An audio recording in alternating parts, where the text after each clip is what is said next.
Hello students, आज की class में हम फर्स्ट लॉ ऑफ थर्मोडायनेमिक्स पे बेस्ड कुछ न्यूमेरिकल सॉल्व करेंगे। क्वेश्चन पढ़ते हैं।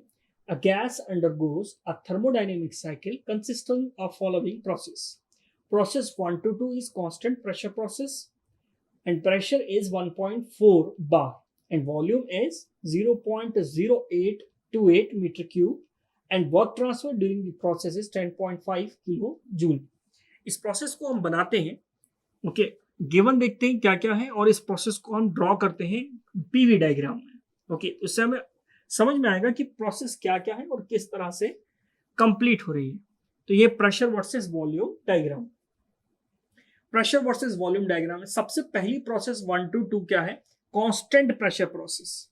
कांस्टेंट प्रेशर में स्ट्रेट लाइन होगी डेफिनेटली, क्योंकि प्रेशर क्या बना हुआ है? कांस्टेंट। और प्रेशर कितना दिया है आपको? वो कांस्टेंट प्रेशर है 1.4 बार।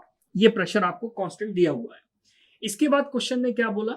And the volume V1 is V1 is 0.028 metre cube. ये आपको इनिशियल वॉल्यूम दिया है। During this process work transfer कितना है? Work in a process 1 to 2 is 10.5 kilo joule. Next आगे चलते हैं। ये आगे हमारी प्रोसेस 1 से 2। यहां पर वॉल्यूम आपको मिल जाएगा V2। Okay, constant pressure process है। कांस्टेंट प्रेशर एक्सपांशन हो रहा है, प्रेशर कांस्टेंट बना हुआ है, वॉल्यूम डेफिनेटली क्या होगा? बढ़ेगा। अब ना कंप्रेशन में देखिए, कंप्रेशन हो रहा है। और कंप्रेशन कौन सा कंप्रेशन है? आइसोथर्मल कंप्रेशन है। प्रोसेस 1 से 2 कांस्टेंट प्रेशर प्रोसेस थी। Process 1 to 2 is constant pressure process. ये क्या है? Constant pressure process. Okay, constant pressure process. Process 2 to 3 is isothermal compression।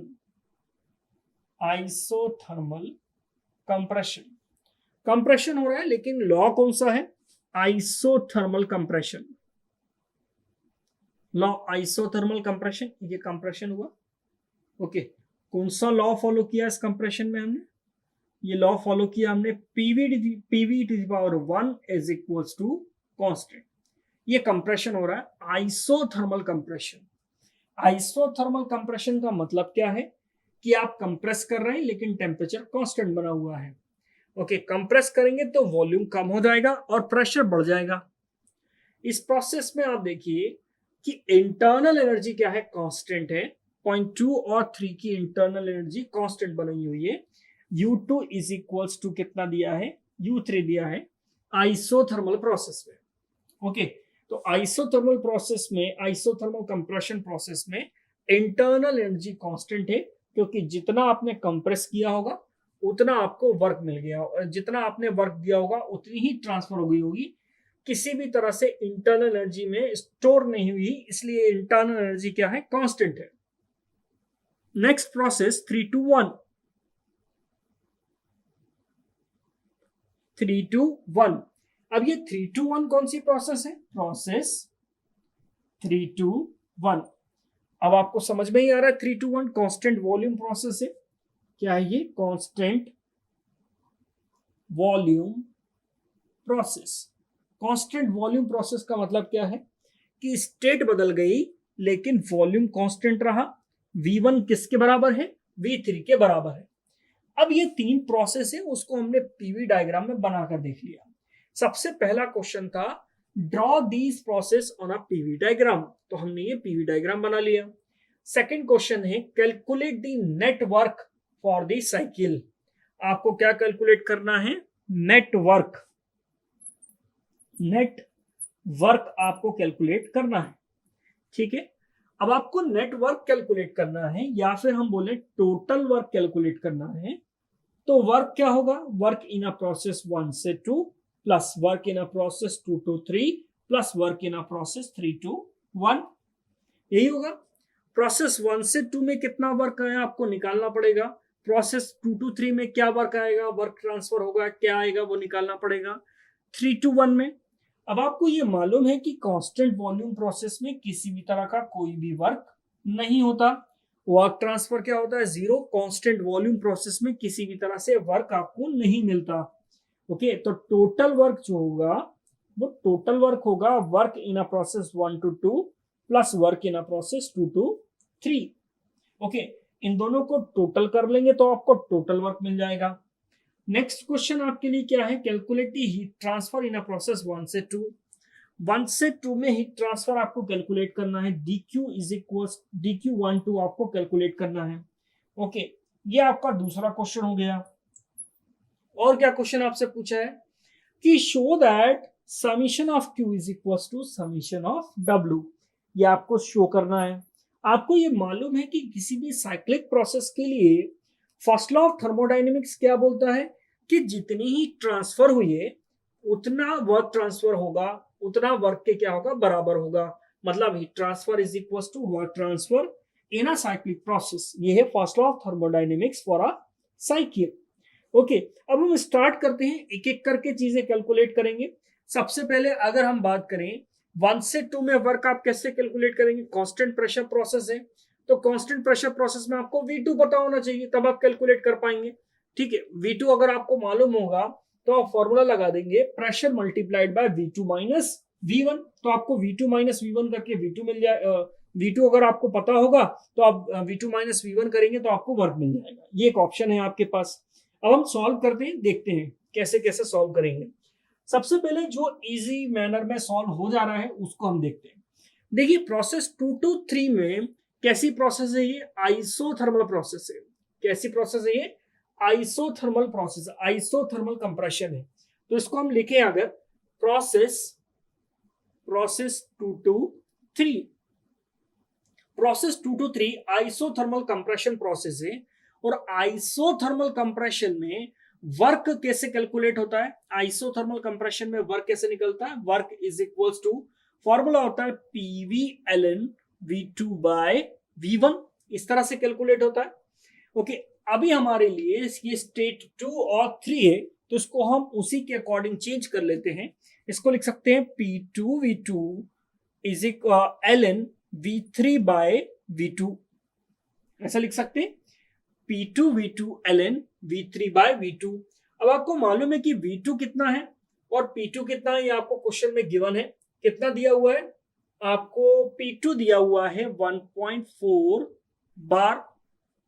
Okay, कितना दिया है? 1.4 बार। और आपको V3 कितना गिवन है? V3 गिवन है 0.028 मीटर क्यूब। ओके, ये आपको V3 गिवन है। ओके, V3 गिवन है। V2 कितना दिया है आपको? V2 आपको निकालना पड़ेगा। ओके, V2 हम कैसे निकाल सकते हैं? इस प्रोसेस में आपको P1 V1 पता है और आपको P2 भी पता है। ओके, अगर आपको P1 V1 पता है और आपको P2 भी पता है तो आप V2 निकाल सकते हैं। ओके, इस प्रोसेस की कौन सी प्रोसेस है? Constant volume process, constant pressure process है। तो कांस्टेंट प्रेशर प्रोसेस के लिए वॉल्यूम आप कैलकुलेट कर सकते हैं। ओके, कैलकुलेट करते हैं वॉल्यूम। देखिए, P2 आपको 1.4 बार मालूम है, V3 आपको पता है। अब आपको V2 निकालना है। एक बार आपने V2 निकाल लिया तो प्रोसेस 2 to 3 के लिए आपको वर्क मिल जाएगा। अब V2 निकाला कैसे जाए?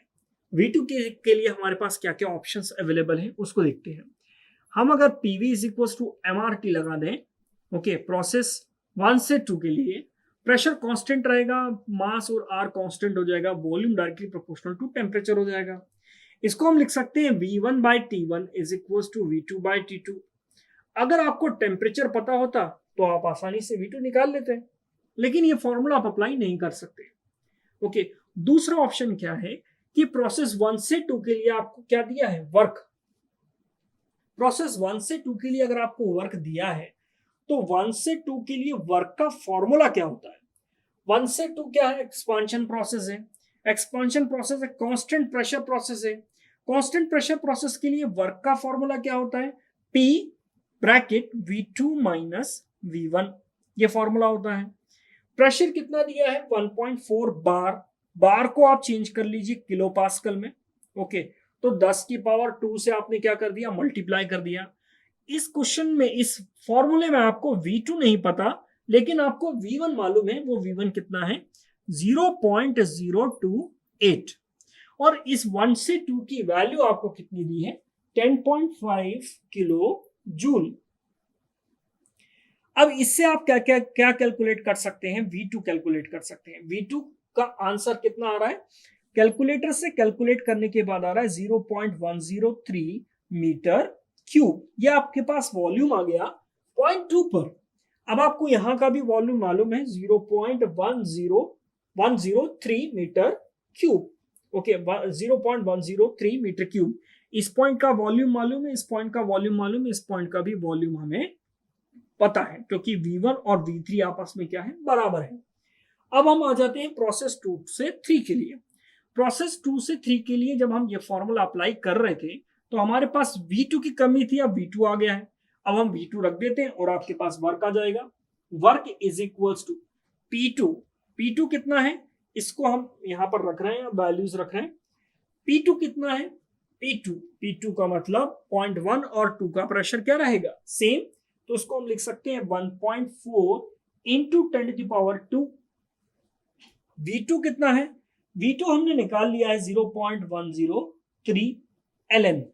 V3 बाय V2 कितना है? 0.028। और V2 कितना है? 0.103। इसको जब आप सॉल्व करेंगे, सॉल्व करने के बाद आपको प्रोसेस 2 से 3 के लिए क्या मिल जाएगा? वर्क मिल जाएगा। ओके, तो 2 से 3 के लिए जो वर्क आ रहा है वो कितना आ रहा है? -18.78 kilo joule. -18.78 kilo joule. Minus में क्यों आ रहा है? माइनस में इसलिए आ रहा है क्योंकि कंप्रेशन हो रहा है। जब आप कंप्रेस कर रहे हैं तो नेगेटिव वर्क है, क्योंकि वर्क ऑन द सिस्टम हो रहा है। ओके, तो प्रोसेस 1 से 2 के लिए वर्क आपको दिया था। ओके, प्रोसेस 2 से 3 के लिए हमने वर्क निकाल लिया। अब हम प्रोसेस 3 to 1 के लिए वर्क के बारे में बात करेंगे। देखिए, 1 से 2 प्रोसेस के लिए जो वर्क है वो आपको क्वेश्चन में गिवन था। वो कितना गिवन था? 10.5 किलो जूल। प्रोसेस 2 से 3 के लिए work, process 2 to 3 process 2 to 3 के लिए जो वर्क है वो कंप्रेशन वर्क है। वो कितना आया है? -18.78 किलो जूल। अब प्रोसेस 3 to 1 के लिए अगर हम वर्क की बात करें, 3 to 1, अब 3 to 1 कौन सी प्रोसेस है? 3 to 1 जो है वो कांस्टेंट वॉल्यूम प्रोसेस है। कांस्टेंट वॉल्यूम प्रोसेस के लिए वर्क डन नहीं होता। वर्क डन क्या होता है? 0। ओके, वर्क डन क्या होता है? 0, because process 1 to 3 is constant volume process। constant volume process। Clear?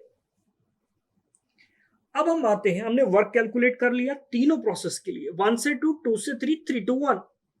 अब हम कैलकुलेट करेंगे heat transfer for a process 1 to 2, for a process 2 to 3 and for a process 3 to 1। सबसे पहले हम लेते हैं प्रोसेस 1 से 2। प्रोसेस 1 से 2 के लिए हीट ट्रांसफर कैलकुलेट करना है, तो हमें फर्स्ट लॉ ऑफ थर्मोडायनेमिक्स लगाना पड़ेगा। dQ12 is equals to du12 plus work transfer for a process 1 से 2। आपको हीट ट्रांसफर कैलकुलेट करना है फॉर अ प्रोसेस 1 to 2। आपको चेंज इन इंटरनल एनर्जी चाहिए। चेंज इन इंटरनल एनर्जी क्या होती है? U2 minus U1 plus work transfer की अगर हम बात करें तो वर्क ट्रांसफर आपको 1 से 2 प्रोसेस के लिए दिया हुआ है 10.5 किलो जूल। अगर हमें U2 माइनस U1 मिल जाता है तो आपको 1 से 2 प्रोसेस के लिए हीट ट्रांसफर मिल जाएगा। 1 से 2 प्रोसेस के लिए हीट ट्रांसफर के लिए आपको इंटरनल एनर्जी में चेंज चाहिए। क्वेश्चन में आपको क्लियर कट कहा है कि U2 किसके बराबर है? U3 के बराबर है। U2 और U3 के आपस में क्या है? बराबर है। और क्या दिया है क्वेश्चन में? क्वेश्चन में ये दिया है कि U1 minus U3 change in internal energy for process 1 to 3 कितना दिया है? -26.4 किलो जूल। ये क्वेश्चन में आपको गिवन है। U1 minus U3 is equal to -26.4 kilo joule. हमें ये मालूम है कि U3 U2 के बराबर है, तो हम इसको लिख सकते हैं U1 minus U2 is equal to minus 26.4 kilo joule. इसको हम अगर पलट दें तो क्या आ जाएगा यहाँ पर U2 minus U1 is equal to 26.4 kilo joule. इसको हम पुट करते हैं यहाँ पर dq 1 to 2 change in internal energy 26.4 plus 10.5।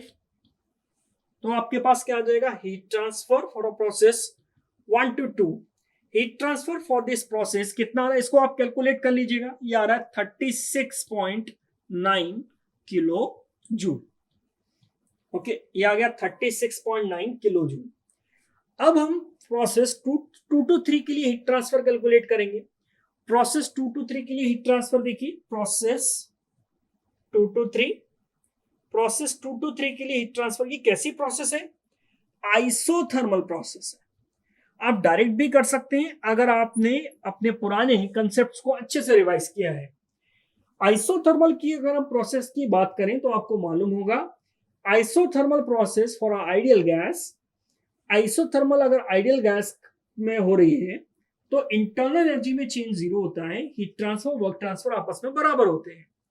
dq for a process 2 to 3 इसको हम लिख सकते हैं U3 minus U2 change in internal energy plus work transfer for a process 2 to 3। हमें यह मालूम है कि U3 और U2 आपस में बराबर हैं, इसलिए इनका डिफरेंस क्या हो जाएगा zero. Heat transfer for a process 2 to 3 किसके बराबर है, work transfer for a process 2 to 3। Okay, work transfer कितना कैलकुलेट किया था हमने, 18.78 किलो जूल। ओके, अब हम बात करेंगे for a process 3 to 1। 3 to 1 के लिए हीट ट्रांसफर के लिए फिर से हम क्या अप्लाई करेंगे, प्रोसेस 3 to 1। 3 to 1 के लिए अगेन हम first law of thermodynamics apply करते हैं। ये कौन सी प्रोसेस है, कांस्टेंट वॉल्यूम प्रोसेस है। इसमें अगर हम first law of thermodynamics apply करें dq for a process 3 to 1 is equals to change in internal energy for a process 3 to 1 plus work transfer for a process 3 to 1। For a process 3 to 1 work transfer क्या होगा, zero होगा, क्योंकि ये constant volume process है। Okay, ये value क्या हो गई, जीरो। dq31 किसके बराबर होगा, इंटरनल एनर्जी में चेंज के बराबर होगा, U1 माइनस U3 किसके बराबर होगा, U1 फाइनल माइनस इनिशियल। अब ये U1 माइनस U3 के बराबर होगा Q31 प्रोसेस के लिए, और आपको U1 माइनस U3 दिया है माइनस 26.4। तो heat transfer for process 3 to 1 क्या हो जाएगा, माइनस 26.4 किलो जूल। हमने सभी प्रोसेस के लिए हीट ट्रांसफर कैलकुलेट कर लिया, सभी प्रोसेस के लिए हमने वर्क ट्रांसफर भी कैलकुलेट कर लिया। अब हम ये प्रूफ करेंगे कि for a cyclic process first law of thermodynamics क्या होता है, summation of Q is equal to summation of W। Means जितनी ही ट्रांसफर है उतना ही वर्क ट्रांसफर है, ये हमें प्रूफ करना है। तो हम इसके बाद उसको प्रूफ करते हैं और अलजेब्रिक समीशन लेते हैं हीट ट्रांसफर का और वर्क ट्रांसफर का, देखते हैं वो आपस में इक्वल आते हैं कि नहीं आते। अब हमें प्रूफ करना है कि summation of Q is equal to क्या होता है, समीशन ऑफ W, मतलब जितना हीट ट्रांसफर है उतना ही वर्क ट्रांसफर होगा। ओके, तो अब देखिए वर्क कितना है हमारे पास, समीशन ऑफ W अगर हम कैलकुलेट करें तो हमारे पास work in a process 1 to है, plus work in a process 2 to 3 है, plus work in a process 3 to 1। 3 to 1 का जो वर्क होता है वो क्या है, जीरो। 1 से 2 के लिए वर्क आपको दिया था 10.5, 2 से 3 के लिए वर्क हमने कैलकुलेट किया 18.78। इसको जब आप सॉल्व करेंगे तो अराउंड 8 पॉइंट समथिंग आपका आंसर आएगा, वो भी माइनस में, माइनस 8.28 समथिंग इसका आंसर आएगा, 8.283 किलो जूल। अब हम हीट ट्रांसफर कैलकुलेट करते हैं, summation of Q, heat transfer in a process 1 to 2 plus heat transfer in a process 2 to 3 plus heat transfer in a process 3 to 1। 1 से 2 के लिए heat transfer हमने calculate किया है, कितना आ रहा था, 36.9 किलो जूल। 2 से 3 के लिए हीट ट्रांसफर बेसिकली वो वर्क ट्रांसफर के बराबर था, माइनस 18.78। ओके, 3 to 1 के लिए heat transfer change in internal energy के बराबर था, वो कितना आ रहा था 26.4 समथिंग।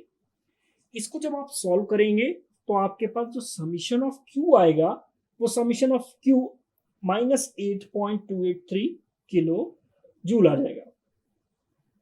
Okay, 8.283 kilo joule. अब आप देखिए हीट ट्रांसफर और वर्क ट्रांसफर आपस में क्या है, बराबर है।